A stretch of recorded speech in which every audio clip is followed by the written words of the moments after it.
E se o seu pronto-socorro conseguisse oferecer tratamento imediato aos pacientes com suspeita de infarto?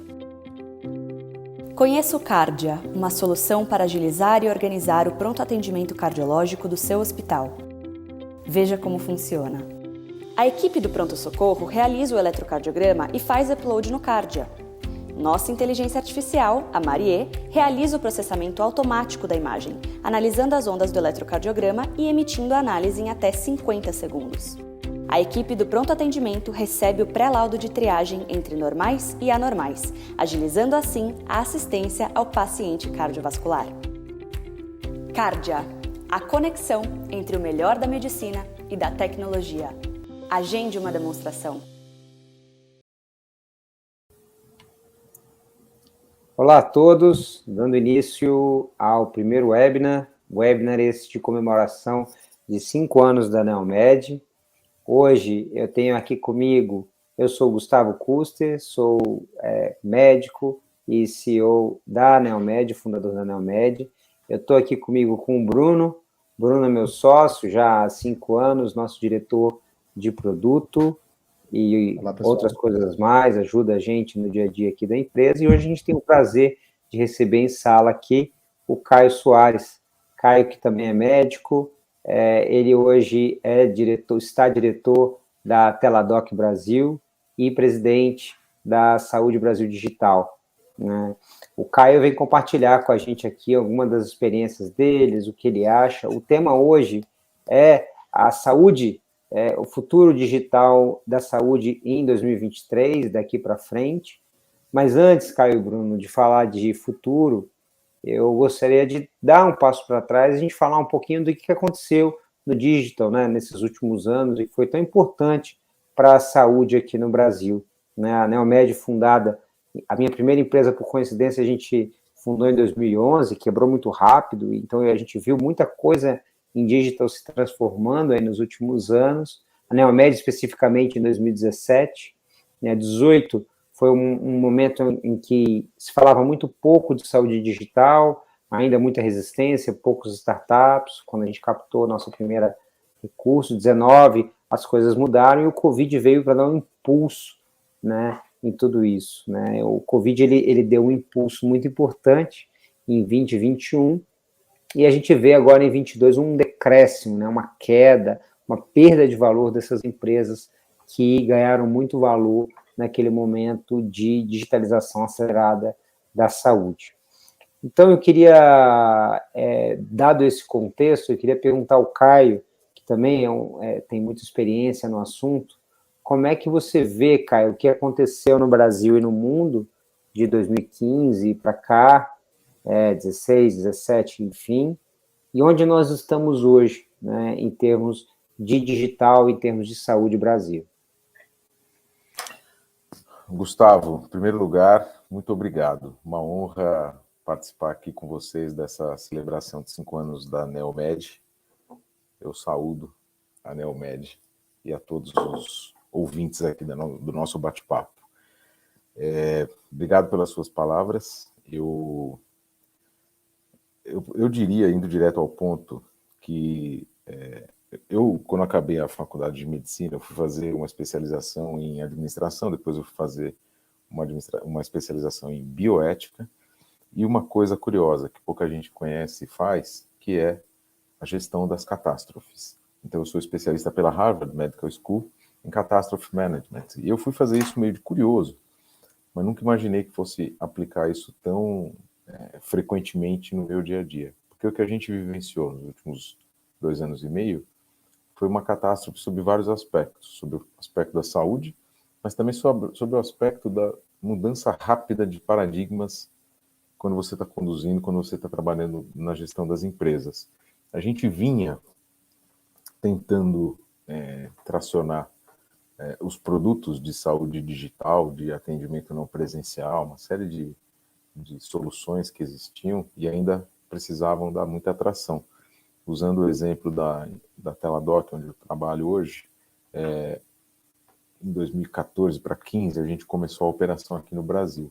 E a gente conseguiu alguns clientes, e o nosso maior medo era que os clientes não usassem as soluções que a gente estava propondo e que eles já tinham até comprado, mas pouca gente usava. Então a gente tinha aqui dentro um departamento de marketing que cuidava, que tomava o cuidado de olhar para cada cliente e ver quanto esse cliente estava usando e promover esse produto lá dentro do cliente. Então a gente criava peças de comunicação, campanhas de marketing, levava vídeo de depoimentos de próprios colaboradores daquela empresa para que outros pudessem se reconhecer naquela situação e pudessem ter vontade de usar esses produtos. Aí, isso até 2019. E depois veio a pandemia. A pandemia botou todo mundo contra a parede rapidamente, e depois a gente viu a transformação que aconteceu.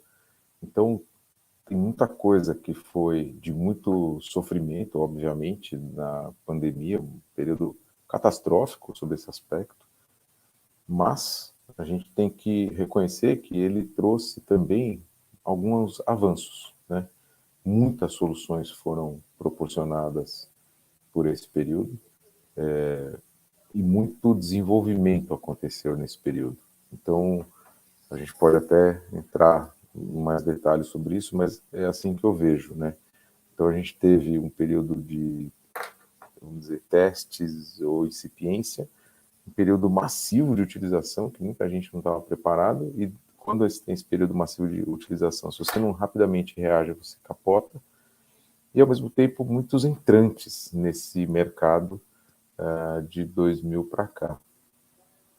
O que vai acontecer no futuro seria até um pouco presunçoso para a gente eu querer falar o que vai acontecer. Mas tem alguns indícios, né? Então, muitas ferramentas vão fazer parte da nossa vida, muito do que a gente está vendo hoje, né? Que a gente está usando soluções tentativas, startups e tudo mais, mas são soluções que a gente já percebe que vão permanecer, vão fazer parte da nossa vida. Eu acho que é um pouco esse cenário, Gustavo. Legal, Caio. Bruno, ele tem um background muito diferente, meu e seu, né, Bruno? Bruno vem da área de tecnologia e viu isso transformar antes da gente, e ele não mais um novo, mas um jovem entrante em saúde, né, Bruno? 5 anos que ele mergulhou de cabeça nesse mundo aí. Eu queria ouvir um pouquinho da sua perspectiva, Bruno, como um cara outsider, está vendo essa transformação e onde nós estamos aqui também. Bom, pessoal, Caio, obrigado pela presença aqui no nosso webinar, é um prazer ter você aqui conosco. Eu vejo essa parte, Gustavo, como ciclos. Inclusive, essa semana, tive o prazer de estar conversando com algumas pessoas de outros mercados, inclusive falando sobre AI. É que nós vemos que a gente teve um grande ciclo de investimento e desenvolvimento de tecnologia, por exemplo, atenção primária, em promover acesso às pessoas à saúde de forma digital. Então, tanto toda a parte de teleconsultas, como a parte, né, de promover saúde, de suas mais diversas formas. Agora a gente começa a entrar numa outra onda, que pelo menos é o que a gente tem visto aí em outros locais, que é a segunda derivada disso, que é a medicina diagnóstica, né? Que é como que a gente consegue promover um diagnóstico rápido, de uma forma tecnológica, sem ser uma forma tão tailor-made como que era antes. Isso tem enormes coisas sendo aplicadas, e uma delas é a inteligência artificial, né? Uma das principais causas aí que a gente vê de fundings no mundo são em startups ou empresas grandes, investindo cada dia mais em datasets, investindo cada dia mais em ter dados categorizados para poder fazer uma predição de etc, XPTO. E aí entra um problema também que a gente vê, que é onde tudo isso daí vai rodar de uma forma ou outra, que é um problema do workflow. E isso a gente tem visto bastante, que inúmeras startups têm acontecido, como por exemplo de diagnóstico XPTO cardiológico, mas onde você vai colocar isso para rodar no final do dia? Então, o que a gente está vendo, que pelo menos na minha opinião, é que são várias partes isoladas resolvendo problemas. Então, desde a parte diagnóstico de suponhamos AI por imagem, ou marcadores, ou até a partir de método gráfico, onde a gente está, mas que nenhuma delas, vírgula, né? Muitas delas não se preocupam no workflow. Onde isso vai se integrar? Uma empresa de saúde, seja um hospital ou uma clínica, ela é um grande hub de vários serviços. E uma integração fácil e necessária para que esse serviço seja relevante dentro disso e consiga alcançar os pacientes.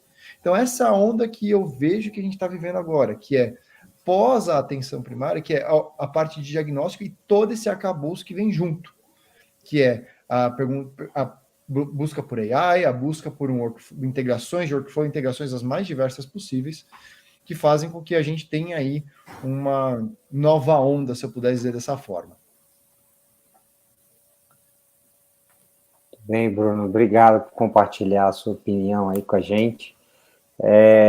E aí, voltando, né, acho que assim, a gente viu o que aconteceu até agora, né, a gente está no momento de correção dos mercados de funding, mas a tecnologia ela continua necessária para uma série de coisas, né? Então, quando a gente olha lá a equação de valor em saúde, né, qualidade, experiência do paciente e custo, durante muitos anos, né, Bruno e Caio, a nova tecnologia ela só incrementava custo, não necessariamente nem melhorando a qualidade, nem melhorando a experiência do paciente. Eu vou dar um exemplo. Uma ressonância de 3 Tesla era o dobro de preço de uma ressonância de 1,5 e a maioria dos diagnósticos era absolutamente igual. Hoje a gente vive num mundo em que as novas tecnologias, né, dos softwares, elas vêm melhorando, né, essa razão, ou seja, fazendo com que a qualidade de serviço prestado ela seja melhor, você consegue concentrar um número de especialistas, bons especialistas, servindo a mais pessoas. Ela consegue também entregar uma experiência para o paciente mais interessante, né, diferente. Hoje o paciente quer esse tipo de experiência, né, digital, e a um custo mais acessível, né? Então, eu queria ouvir, e falando um pouco valor e tecnologia, Caio, como é que você enxerga essa cadeia e como é que isso fica sustentável ao longo do tempo? Bom, eu acho que eu vou voltar aqui na fala do Bruno, porque eu acho que ele foi muito feliz no comentário dele e na análise que ele colocou aqui para a gente. Eu concordo, a gente está entrando numa fase que, se não houver integração entre as soluções, elas vão deixar de ser soluções e vão virar um problema, né? E é a parte mais difícil, talvez, desse mercado, porque a gente tem dados sensíveis em profusão. Então, fazer essas integrações, fazer padronização de codificação, por exemplo, para que os sistemas se conversem, para que as soluções, para que as empresas se conversem e ganhem em escala usando o mesmo dado. Hoje a briga é pelo dado, né? Quem vai ficar com o dado é a discussão. Não sei o que nós vamos fazer com ele, mas eu quero ficar com ele, né? Só que isso custa muito caro. O desenvolvimento tecnológico que é necessário para se fazer, para conseguir acompanhar a evolução que as soluções pedem, que a sociedade pede, é muito caro.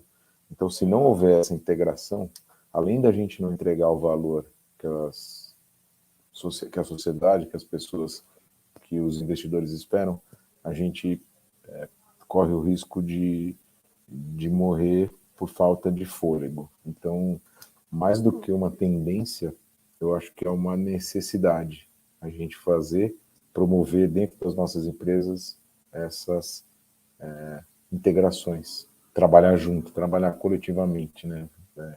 Montar soluções conjuntas com partes diferentes provindas de empresas distintas. E vai ser um desafio, porque vai quebrar um grande paradigma. Mas eu acho que quebrar paradigma já não é um paradigma. A gente já está vivendo isso há um tempo e é uma demanda, é uma necessidade que a gente precisa se despir das armaduras que a gente aprendeu a vestir durante tanto tempo. Sim. E olhar e entender que as soluções coletivas, plurais, vão agregar mais valor, vão dar mais tração, vão entregar o valor maior para a sociedade. O Caio, é tão lógico a gente pensar, né, que, puxa, tudo tem que estar aberto, todo mundo tem que ter acesso ao dado, né, como se isso fosse um plug and play, né, então é só você pegar uma solução aqui, tem um plug aqui, né, como fosse uma tomada, você encaixa e pronto, sai rodando, né, não tem muito problema. E o Bruno, ao longo desses 5 anos de Neomed, já se deparou com algumas integrações, umas fáceis, né, Bruno? Outras bem cabelosas. Algumas, muitas, né? Como é que você vê, Bruno, o que o Caio falou, assim, dentro do nosso universo, né, e você foi expandir isso para todas as especialidades?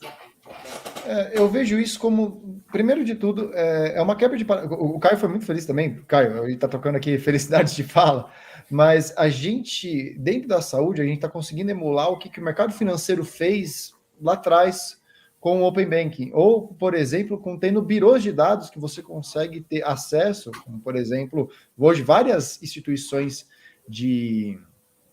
financeiras, elas têm um acesso porque elas colaboram juntos com um birô de dados que você consegue ter esse acesso e conversam entre si em um protocolo normal. Isso na saúde está vindo agora, né? Então a gente está vivendo esse momento, que é um momento muito ímpar para se viver, para se investir mesmo em tecnologia. E outra coisa que o Caio comentou é sobre o fôlego que você precisa para sobreviver esse passo. Uma das coisas que a gente está também vivendo é que o mercado hoje de investimentos privados está aprendendo a investir em tecnologia. E o que eu quero dizer com isso? É que antes não se tinha muito bem... Saúde é um bicho totalmente diferente, né, de qualquer outro setor, seja SaaS, seja marketplace, etc. Ela se move de um jeito muito icônico. E o que isso quer dizer na prática? Poucos fundos de investimento realmente bateram no peito e entenderam o que isso significa. Agora mesmo, né, a gente está vivendo em 2021, foi a primeira vez que a BVP, a Bessemer Partners, publicou alguma coisa sobre, olha, isso aqui é investir em tecnologia em saúde. E requer tempo, e requer isso. Então a gente está vivendo também uma mudança no próprio acesso a capital dessas empresas. Como o Caio falou, para viver essa mudança, muitas empresas vão ter que ter fôlego para isso. E muitas vão morrer no meio do caminho porque não conseguem fôlego. E fôlego no capitalista significa capital. Então, ter esse acesso a capital vai ser fundamental para que essa transformação aconteça. Muitas vezes porque os birôs estão sendo construídos e as inovações estão vindo agora. Muitas vezes também porque muita coisa em saúde demanda muito tempo. Afinal de contas, a saúde é ancorada na vida, né?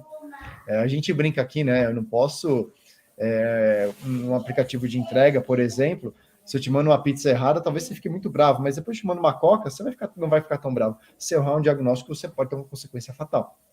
Então, dado isso, a saúde, as inovações elas demoram mais tempo para maturar, mas quando elas maturam, ela tem um efeito enorme dentro da nossa rede. Obrigado, Bruno. E eu queria também discutir com vocês um pouquinho de expectativas, né?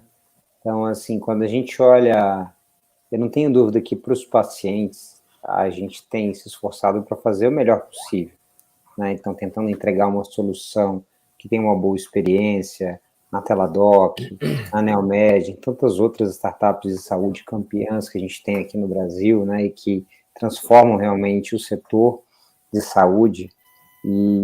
Mas quando a gente olha, e aí falando um pouquinho do mercado de capitais, né? Quem financia o crescimento acelerado, né? Sempre o pessoal faz uma proxy, né? Com outras empresas. O Bruno citou empresas de delivery, né? Que cresceram o número de pedidos para 1 milhão por dia, 2 milhões por dia e tal, e fazendo isso de uma maneira, né? Que era o que o pessoal, é o growth hacking, né? Você quer crescer, né? Então grow fast, né? Go fast and break things, né? Então você ia rápido e quebrar. E saúde, essa dinâmica parece não funcionar tão bem, né? Você começa a crescer rápido e quebrar as coisas, é o que o Bruno falou, né? Um erro, ele pode ser fatal. Mas ainda assim, as expectativas, elas, como o Bruno falou também, elas não estão muito alinhadas. Dentro da presidência da associação que você está, Caio, assim, você tem algumas empresas já mais consolidadas, né, acredito, no mercado, mas você tem algumas startups também, né, e que tiveram um crescimento acelerado, outras sofreram mais, outras menos e tal. Mas como é que você vê, assim, esse setor e quando o pessoal compara saúde com entrega, com fintech, com tudo, como é que você faz uma comparação? Por que saúde é diferente? Né? Por que tecnologia em saúde é diferente do resto, né? Ou se não é também? Gustavo, eu acho que tecnologia é tecnologia, né? Desenvolver uma solução para um banco ou para uma companhia aérea, em termos tecnológicos, você não tem tanta diferença em termos do processo, né, do investimento. É caro, tecnologia é caro. A quantidade de pessoas que você precisa manter plugada na sua solução eu acho que a grande diferença é que é um início de inovação, né? Um início de inovação para um mercado inteiro. Então, isso requer mudanças muito rápidas, o tempo todo. E isso encarece demais a tecnologia na inovação em saúde, pelos fatores até que o Bruno colocou, ela se torna muito dramaticamente pesada, cara, porque você propôs uma solução hoje, entrega para o teu time de desenvolvimento e tem o time que vai testar de produto. A hora que o seu time de produto está testando, o pessoal da comercial está trazendo aqui, falando, ó, já tem novidade na área aqui, a gente precisa trazer coisa nova. E você nem pôs no ar o negócio. Então, a velocidade é muito grande, a rapidez é muito grande, e eu acho que é uma fase que a gente está vivendo, porque é o início de todo esse processo transformador que está acontecendo na saúde. Você citou a associação é a Saúde Digital Brasil, SDB. A gente recentemente lá lançou um manual de boas práticas em telesaúde e telemedicina. Quem tiver curiosidade, www.saudedigitalbrasil.com.br, tem o download gratuito. Foram 32 autores ao todo, cada um dentro da sua especialidade. Pessoas incríveis, as pessoas mais incríveis que você pode imaginar desse assunto participaram desse produto, do lançamento desse manual. Esse manual, e a gente brinca lá, que é o seguinte, o dia que a gente lançou o manual, ele já nasceu defasado, porque é tanta inovação, é tanta mudança tão rápida, que não há como você lançar um produto desse e querer que ele esteja 100% atualizado. Tanto que a segunda versão já está sendo escrita. Então, quando a gente lançar a versão em inglês, ela já vai ser a segunda versão, vai lançar simultâneo em português e inglês, porque é um produto que está em transformação constante. Tem um outro fator, que é a dificuldade que a nossa geração tem de lidar com a inovação, com a transformação digital, né? Outro dia eu vi uma pessoa falar uma coisa que me gravou aqui, eu vou repetir. A geração dos nossos pais é uma geração analógica. A nossa geração é a primeira e única geração híbrida. A gente nasceu analógico, então eu lembro de ter estudado no colégio, tirar xerox de caderno, fazer essas coisas, que não existe mais. E a gente se forçou a se tornar digital. A gente está passando por essa transformação. A geração dos nossos filhos já nasce digital. Então, para eles, esses processos todos vão ser muito mais naturais. Então, a transição calhou com a nossa geração, do modelo analógico, de saúde, de educação, de tudo, para um modelo digital.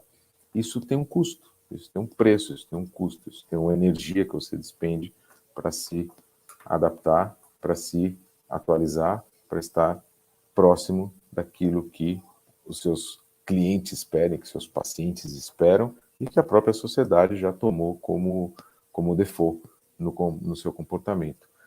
A própria telemedicina, que recentemente foi regulamentada, ainda falta um pedacinho da regulamentação, mas se a gente olhar do ponto de vista dos investidores, como é que você vai fazer um investimento, um aporte, um funding numa empresa para que ela preste um serviço que ainda não tem lei? A lei da telemedicina está lá no ar, mas o Senado ainda não acabou de aprovar, o presidente ainda não sancionou essa lei. tem uma resolução do Conselho Federal de Medicina que autoriza, mas até isso aconteceu agora, desde outubro de 2022. Como é que você vai conseguir uma boa carga de investimento num ambiente de insegurança? Agora você não está mais num ambiente de insegurança jurídica, mas estava, e a gente estava apostando, eventualmente, sem ter tanta garantia assim. Então, eu acho que o futuro é, de novo, né, de uma consolidação, de uma rarefação, porque a economia mudou, o cenário econômico de 5 anos atrás, de 3 anos atrás, de 2 meses atrás é diferente, e o que vai acontecer para frente seria uma ousadia querer afirmar alguma coisa. Mas claramente a gente já trabalha com esse cenário de estabilização desse boom de entrantes. Então, eu imagino que a gente vai ter agora uma estabilização, eventualmente até uma concentração. Começamos a ter um processo de concentração para os próximos anos. Legal, Caio. Obrigado pela contribuição. E, Bruno, como é que a gente está aí há 5 anos, vendo startup nascer, vendo startup morrer, né? Vendo startup se consolidar, e aí, quando 2020 veio aquele, né, a gente brinca aqui internamente, que surgiram os cowboys da telemedicina, né? Então, o cara fazia um FaceTime, tinha um WhatsApp, ele era telemedicina, né? Então, qualquer coisa virou telemedicina. E muitos desses já desapareceram, né, Bruno? Então, como é que a gente lá no Cubo, né, ficamos 3 anos no Cubo, vendo startup chegar, startup sair, como é que você vê o mercado como um outsider, né? Outsider porque não é da área de saúde primariamente, e como é que você vê esse movimento aí, Brasil, né, de saúde digital? Gustavo, sou um otimista nato. Não chegou a ser nécio, mas eu acredito que, com bons olhos, o mercado ele se autorregula no quesito de o que é bom vai ficar e o que é ruim vai sair. A gente tem uma coisa aqui na área de produto, da ANEEL, que a gente fala que o produto final tem que ser maior do que a soma dos fatores individuais. O que isso significa? Significa que a aplicação ela tem que ser boa porque ela realmente faz algo bom tanto para o nosso cliente quanto para o paciente. Se você olhar as soluções e olhar as partes individuais dela e o produto disso tudo, essa soma não for maior do que a combinação de cada uma das features, a combinação de cada uma das soluções não for maior do que as partes delas isoladas, você acaba não tendo um bom produto, que não tem um bom product market fit, que, enfim, vai implodir. Isso aconteceu em todo o santo mercado que a gente for ver na história da internet. Aconteceu com os buscadores lá atrás, com... Quem lembra de algum buscador que não era o Google, né? Acho que tinha o Alta Vista, que algumas pessoas lembram, tinha um KD no Brasil, enfim, tudo isso foi indo embora e foi ficando os melhores. Eu acredito que a mesma coisa vai acontecer em telehealth. E eu acredito que a gente só está no começo. E isso é muito bom para quem? Isso é muito bom para as instituições de saúde, que vão ter acesso às melhores soluções, e vai ser muito bom para o paciente, no final das contas, né? Eu acho que esses momentos de baixa e alta é muito bom para separar o joio do trigo. Porque sim, vai ter muitos cowboys, como você falou, como acontecem cowboys em qualquer mercado. Concomitantemente a isso, a seleção natural vai acontecendo, né? Então, quem realmente tem uma solução que entrega valor para as instituições de saúde, para os laboratórios, para as clínicas, para os hospitais, para o médico e para o paciente, realmente vai ficar, vai ter um espaço muito grande para crescer, ela só tem que sobreviver. Isso daí é um fato, né? Então, com acesso ao capital se tornando mais difícil, essa parte da sobrevivência vai, né, ficando um pouco mais complicado. Porém, quem sobreviver até lá consegue prestar esse serviço da melhor forma possível e, consequentemente, acaba sobrevivendo, acaba conquistando mais mercado. E é isso que eu acho que realmente vai acontecer e o que eu acredito de coração. Quem é bom vai ficar, quem é ruim vai sair, vai morrer, ou vai ser absorvido, ou vai, enfim, outra coisa. E a gente tem que sobreviver ao teste do tempo, que é o maior teste de todos. É interessante, né, Bruno, essa coisa do tempo, né? Muitos unicórnios surgiram com 2, 3 anos de empresa, né? Com faturamento praticamente pequeno e tal, e viraram empresas de bilhão de dólar, né? Mas quando você olha as empresas bilionárias do Brasil, do mundo, né, que entregam valor, são empresas de 30, 40, 50, 100 anos, né? Que valem muitos bilhões, né? Então, talvez geracional também, né? O pessoal querendo ganhar tempo, né? Produzindo valor onde aquilo não existia. Isso vai ser corrigido, né? Conforme vocês dois já falaram. Mas eu queria voltar num ponto aqui que vocês falaram, que é a integração entre as diferentes soluções, a interoperabilidade e o dado, né? Aquela velha questão de quem é o dado. O dado é do paciente, né? E recentemente eu fui procurado por uma pessoa que não era de saúde, mas que ele viu ali uma grande oportunidade de integrar todos os dados, né? Então, ele seria o integrador de dados do Brasil, né? Então, e ele sendo integrador de dados do Brasil, ele iria, então, fazer o drive de toda a saúde do Brasil, e eu perguntei, puxa, legal, como que você pretende fazer isso? E como é que você cobra por isso, né? E aí ficou uma situação Climão. ali, deu um climão, né? Deu E um aí climão. ele não sabia responder, ele falou que ia voltar, ia estudar, ia voltar, isso tem, sei lá, uns 4 meses, ele ainda deve estar estudando. E como que é essa resposta, né? E eu queria perguntar para vocês um pouco sobre o Open Health, né? Caio, você que está mais envolvido aí nas questões mais próximas do regulatório, como é que está se desenhando esse Open Health? Como viabilizar isso? E como é que isso gera, assim, como gera valor ao paciente, a gente não tem dúvida, né? Mas como é que isso gera valor para as empresas, para as operadoras, para todas as fontes pagadoras do mercado?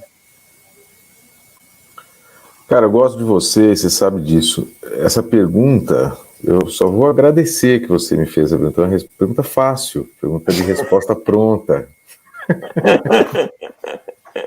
É simples, né? É simples.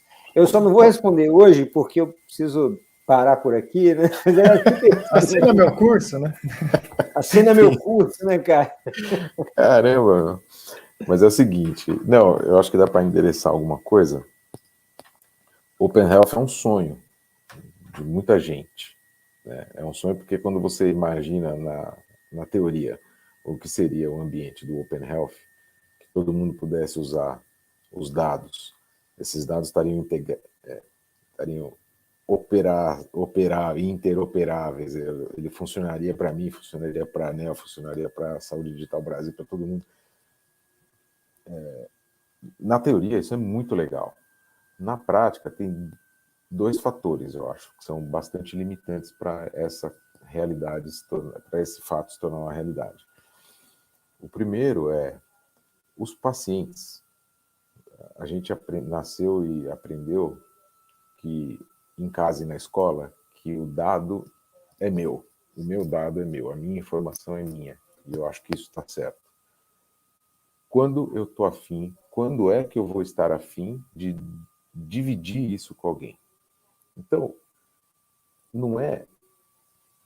A gente já viu um monte de soluções que são super interessantes, que agregam valor, mas que dependem do dado em escala, e morre nessa hora. Eu vou usar o exemplo da regulamentação da telemedicina. A primeira tentativa de regulamentação da telemedicina veio em 2000, para valer mesmo, veio em 2018. O Conselho Federal de Medicina fez uma resolução e publicou. Fez um evento lá em Brasília, no CFM, e publicou a resolução. Deixou pública, fez todo o trâmite legal, publicou a resolução em 15 dias. Não deu problema nenhum, né, Caio? Isso aí, não deu problema Essa durou 15 dias, ela durou. Por quê? A reação da sociedade foi tão violenta contra, a reação dos médicos, das sociedades médicas, foi tão violenta contra, que não havia nenhuma chance dela continuar do jeito que estava. Teve algum probleminha de processo, poderia ter envolvido um ou outro um pouco mais ou um pouco menos, mas no fim não era ruim. só não estava no momento certo. A resolução atual veio não porque os legisladores quisessem discutir esse assunto, porque o Ministério da Saúde promoveu um grande debate sobre o assunto, não. Essa resolução veio, ou porque o próprio Conselho queria fazer a resolução, não.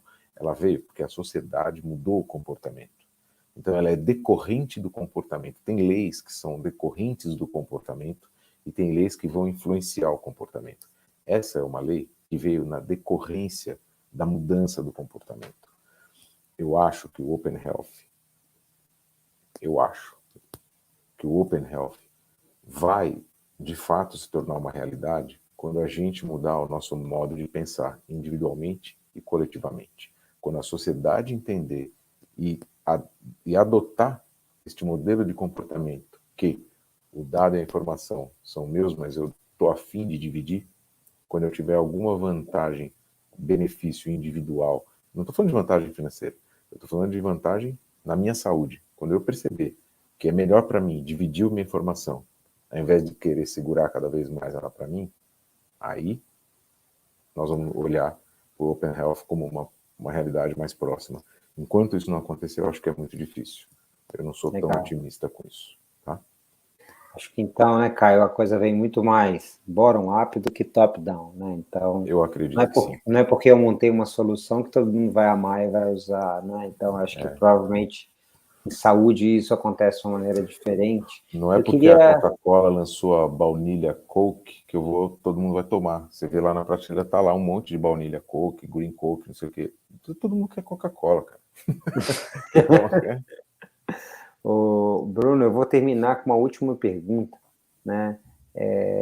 Que foi o tema da nossa conversa hoje. A gente falou e tocou esse tema vários momentos aqui sobre o futuro da saúde digital no Brasil e no mundo, né? Nesse mundo que vem aí talvez uma instabilidade um pouco maior, né?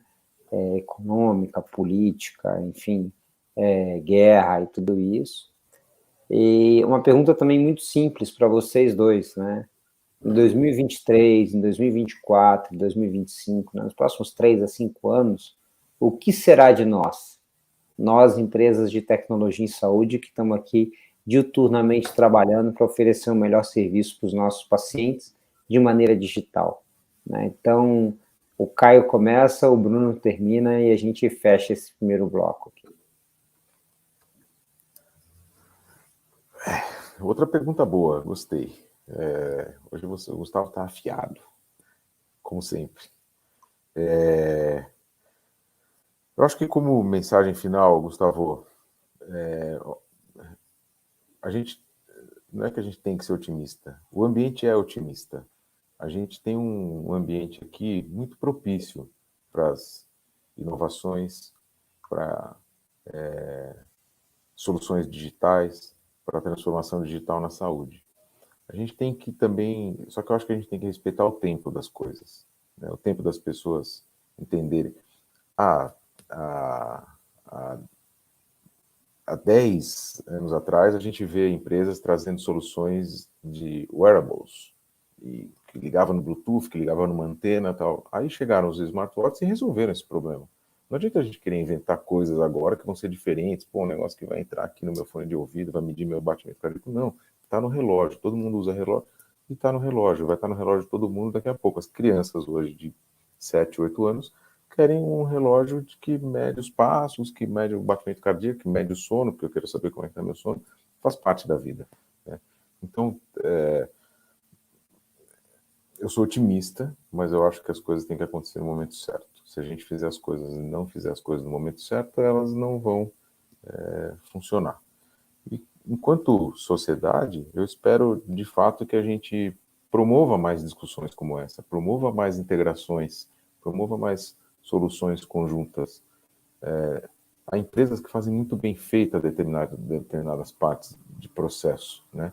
Então, a gente vê na cadeia, por exemplo, da aviação, um share operation muito grande. Na saúde, a gente não vê nada disso. O máximo que a gente tem, talvez, é em diagnósticos, laboratórios, alguma coisa que compartilha alguma coisa, mas na área hospitalar não tem, na área de medicina diagnóstica pouco, na área de serviço direto ao paciente zero, né? Então,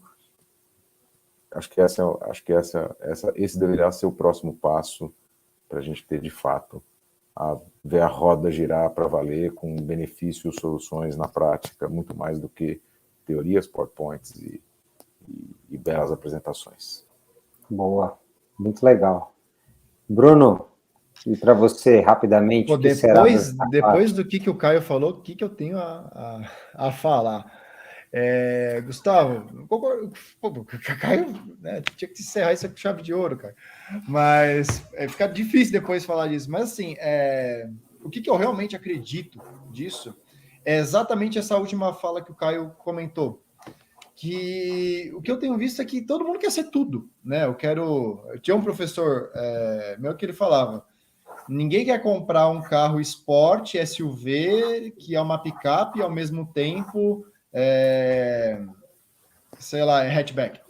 Não, você quer comprar um carro esporte, você quer comprar um carro, uma SUV grande para colocar sua família. E a mesma coisa acontece com isso. Eu acho que as soluções elas tendem a ser menos abrangente e a ser mais profunda. Mas, ao mesmo tempo, aí é uma discussão interessante de Open Health, que para o Open Health acontecer lá na frente, como todo mundo idealiza, que é uma coisa muito idealizada, é um ideal muito grande, né? Que tudo esteja conectado, num birô só, etc.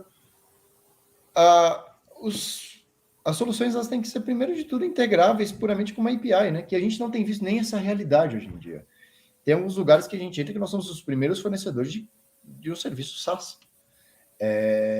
Então, acho que indo nesses passos naturais e oferecendo bons serviços e principalmente mostrando que uma integração, seja como, por exemplo, os serviços da Neomed com seus clientes, que realmente retorna valor para esse nosso cliente, retorna valor para o paciente, aí sim a gente vai galgando espaço, até chegar nesse mundo ideal. Mas querer sair do zero, né, do que a gente está hoje, para esse mundo ideal, como o Caio falou, de excelentes PowerPoints, isso não vai acontecer porque não acontece em nenhum lugar.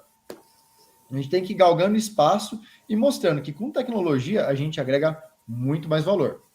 A gente consegue fornecer coisas que antes a sua solução mais próxima alternativa analógica é 10 vezes pior, né? Então, acho que mostrando valor, mostrando com que é possível fazer com pequenas inovações, pequenos incrementos todo dia, você consegue sim evoluindo e chegando lá. E o que eu espero, de fato, é que um dia meu filho, quando for fazer, né, não estou falando nem de 2024, 2025, porque eu acho que isso aqui é uma janela de tempo até que curta.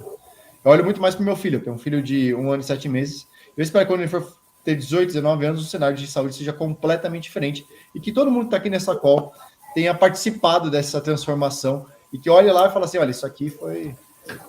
a gente tem dedo nosso lá no meio. Muito bem, pessoal. Acho que a gente fecha esse webinar num clima de otimismo, né? Otimismo não é achar que tudo vai dar certo, é trabalhar, né, para que os melhores resultados aconteçam, sabendo que no meio do caminho muita coisa esquisita pode acontecer e vai acontecer, não é mesmo? Já vivemos bastante para entender isso. Gostaria então de agradecer de novo o Bruno, gostaria de agradecer muito ao Caio, nosso amigo já há 5 anos, né, na Neomed, que teve o carinho e o respeito de comparecer aqui com a gente. Gostaria de então me despedir de todo mundo e até o próximo webinar Neomed. Tchau, pessoal. Tchau, tchau. Tchau, muito obrigado.